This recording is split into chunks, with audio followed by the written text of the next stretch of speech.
I'm back in Delhi. I've got 3 nights. I'm staying at the Hostellier, which, well, mixed feelings about this place so far. One, it was an absolute pain in the arse to book it. Booked it on booking.com using the same card as what I always use, and it just wouldn't work. So yeah, then they sent me a message saying you need to sort it out, otherwise we'll cancel. So I tried again, didn't work again, tried again, didn't work again. Then they sent a message saying click this link and book through this system. Tried that didn't work. Tried it again, it did work. So I arrived at the hostel and they have a QR code to check in. So I clicked on that, started filling it in. It wanted my image of my passport and an image of a visa, and both of which I got somewhere in Google Maps, but in Google Mail, Gmail. But yeah, it just took forever, and it was very fiddly. Every time I left the app to try and get my Indian phone number, I went back and things had been missing that I filled in, and it was just a total pain in the arse, to be honest. And then I finally got it all filled in. I got to the reception and said, oh, can we have your passport? It's like, well, why the bloody hell have I just spent 10 minutes trying to find a picture of it? Anyway, I need to remember that when it's dark later. Yeah, now I've actually checked in to the hostel. It's actually really nice, and it's got good Wi-Fi for the first time in India. So I'm going to spend a bit of time just uploading videos, really, because I might not get another chance. Now the hostel appears to be in the middle of nowhere, but about 20 minutes walk down this road there appears to be a number of restaurants and even a couple of bars, and one of the bars looks very cheap. So I'm going to go down here, I'm going to have some food first and then maybe a couple of beers, and yeah, just spend a nice chilled out night on the outskirts of Delhi, nowhere near the centre. But I deliberately stayed here because we're near the Lotus Temple and a couple of other things that I've not seen, and this is close by, so it made sense to stay here and not the crazy, busy, dusty, chaotic area of Delhi that I stayed in last time. Anyway, let's go and get some tandoori chicken. Well, this area reminds me of that market I went to the other day. Was it Naz's market or something? Can't find the place I'm looking for. Google Maps ain't got a bloody clue. What is even the name that I'm looking for? Ramza's Kitchen. Butter chicken and banana chicken roll. That sounds pretty good.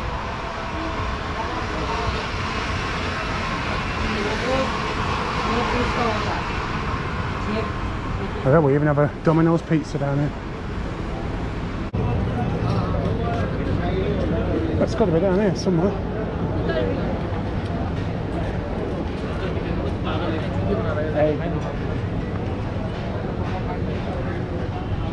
Where the hell is it? Well, I'm giving up, I can't find it. I've walked around this place about 3 or 4 times and it just doesn't appear to be here anymore. The last review was like 3 months ago, so maybe it's gone. Anyway, I found another place called Zara, which has got good reviews, and they do tandoori chicken, which is what I'm after, so I'm going to head there.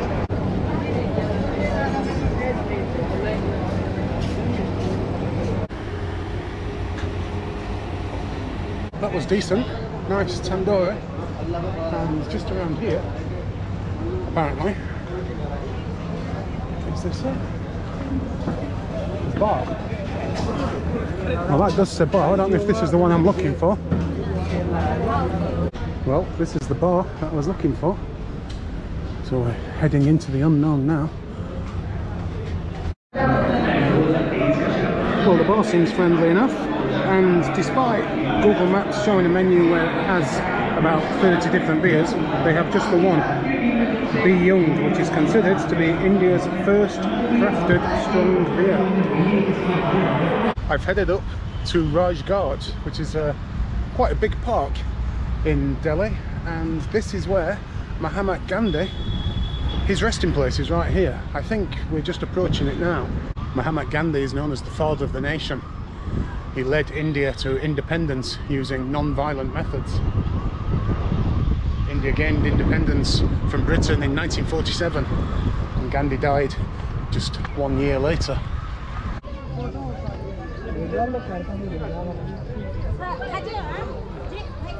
There it is. Well, it took me about an hour to get up here, and basically that was it.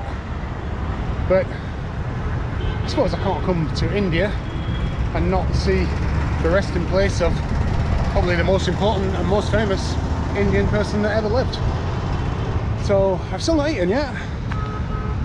I fancy some chicken lollipops. I'm heading up this street now, which is basically all bookshops, book bazaars everywhere. I've just come out of that, and I'm looking for a place called Chinese Chicken, which is right here in fact. It's got thousands of reviews, all pretty much good, so let's give it a go. Well, they didn't have chicken lollipop, and that's the thing that I actually came here for.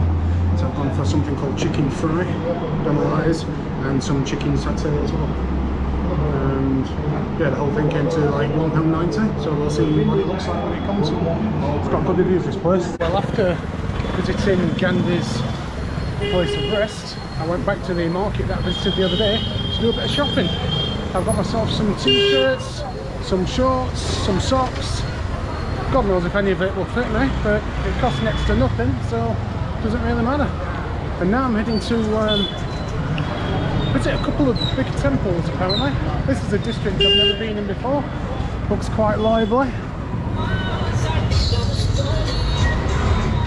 According to Google Maps, this is just one big long road, but every 50 metres it splits off into two, so I'm just going to keep on walking in a straight line, see where it brings me. Not the easiest road to walk on, this one. Bloody hell. Check this out.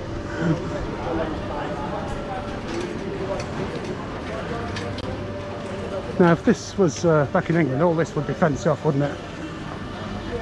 But not in India.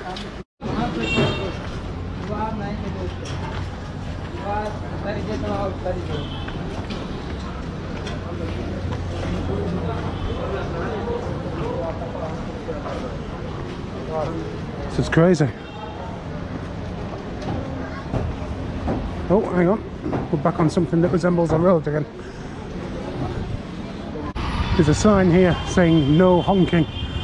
I guess because there's quite a lot of residential places around here.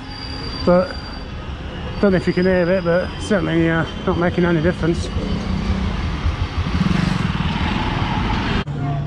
Oh, I made it to the first of two temples. This one's called ISKCON Temple. I think the entrance is up here.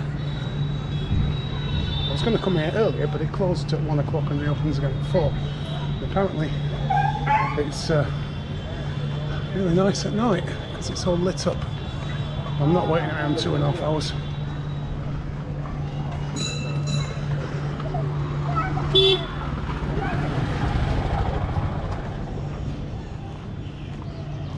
Oh. Well, there it is. How to get into it. It's a Hare Krishna temple, and it offers courses, various events, and a vegetarian cafe. Now, I was vegetarian for 4 days when I was in Rishikesh, and since then I've been in Delhi for 1 full day, and all I've eaten is chicken. Just chicken, nothing else at all, just chicken. Right, let's have a wander around then, see what's going on in the old ISKCON Temple. Police booth over there. Srila Prabhupada on his morning walks in Delhi.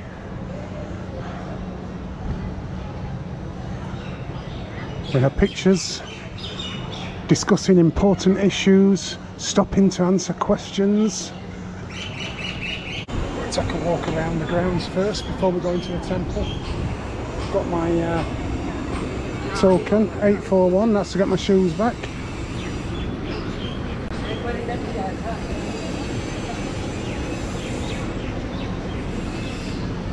Have a guest house here and the Vedic Expo. I think this is where they do classes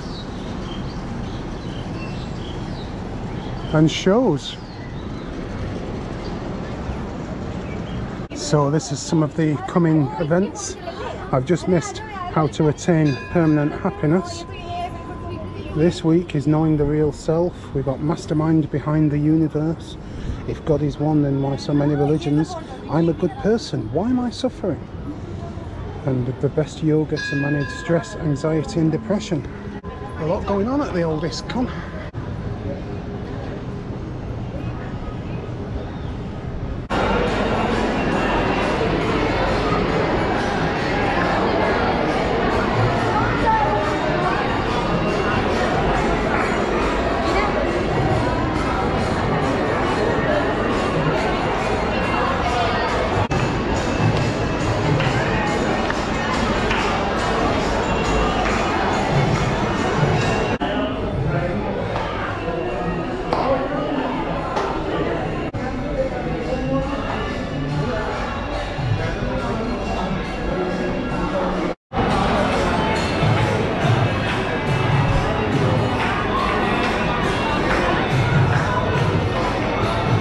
Well, apparently this is the world's largest book.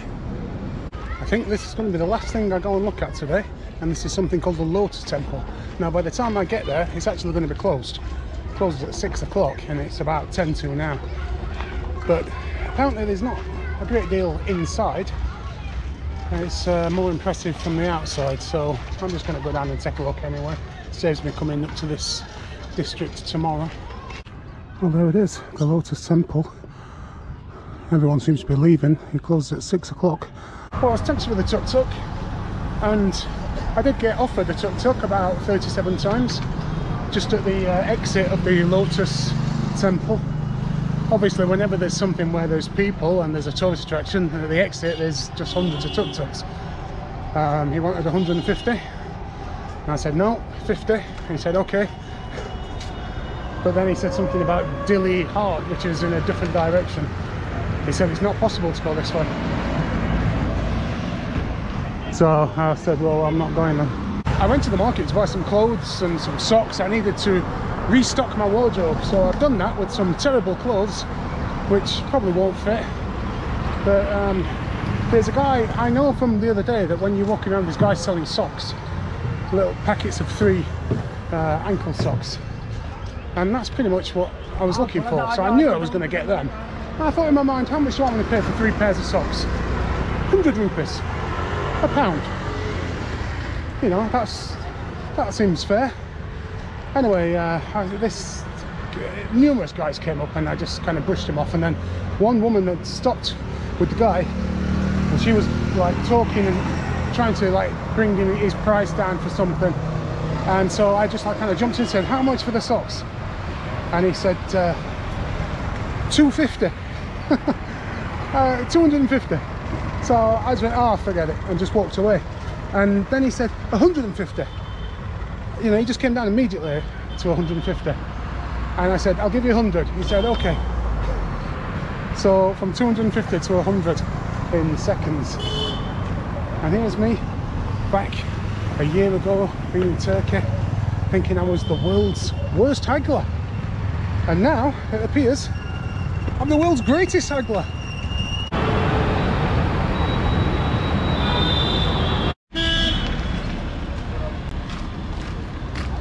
Well, I'm certainly getting a few stares around here. I've just been to buy a bottle of Coke from the local shop, and he charged me exactly how much it should be. I gave him 50. He could have... hello my friend, how are you? Yeah, I gave him 50. He could have just said it was 50, but he didn't. It's a bit mad around here. Well, Google Maps seems to be taking me the right way. I've just come off it. I stayed through train station, and there's a bridge which will take me over the train station here. This is where Google Maps has told me to come. So all appears to be in order. Sleepy old dog here. Oh, speaking of sleepy old dogs,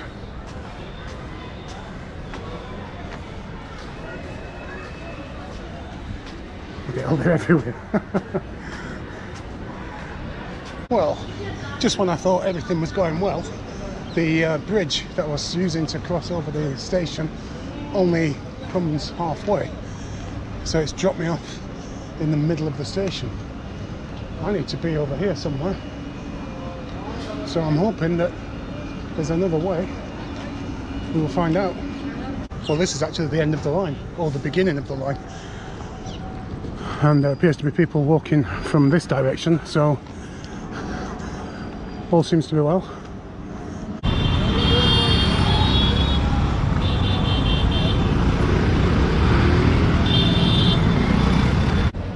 This dog really wants to get as close to the wall as possible. And look where the road has ended up. Time for a couple of strong beers, I think. Well, they don't have the B beer, so I've gone for this Bro Code beer, which, believe it or not, is 15% alcohol. So I won't be having too many of them. And the world's smallest menu.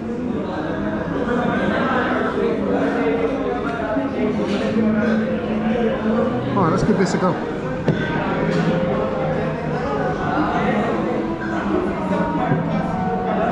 Oh my god. Oh. Definitely not having too many of them.